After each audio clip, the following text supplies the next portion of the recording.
Narito na ang balita mula sa GMA Integrated News. Umabot na sa 453 ang kaso ng pertussis o whooping cough sa bansa as of March 10 ayon sa Department of Health. Mas mataas yan kumpara sa 23 cases na naitala sa parehong panahon noong nakaraang taon. Sabi ni DOH spokesperson Dr. Eric Tayag, 35 na ang nasawi ngayong taon. Umaarangkad na ang pagbabakuna sa iba't ibang lugar para maagapan ang pagkalat ng pertussis. Narito naman ang iba pang balitang binabantayan ng GMA Integrated News. DILG irerekomenda ang suspensyon ng ilang opisyal kasunod ng pagpapatuyo ng ekstruktura sa Chocolate Hill sa Bohol. Number coding scheme suspendido sa Huwebes Santo at Biyernes Santo ayon sa MMDA.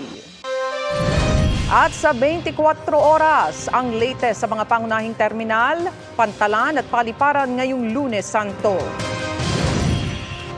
Para sa mas malaking misyon at mas malawak na paglilingkod sa bayan, ako po si Tony Aquino ng GMA Integrated News, ang News Authority ng Pilipino.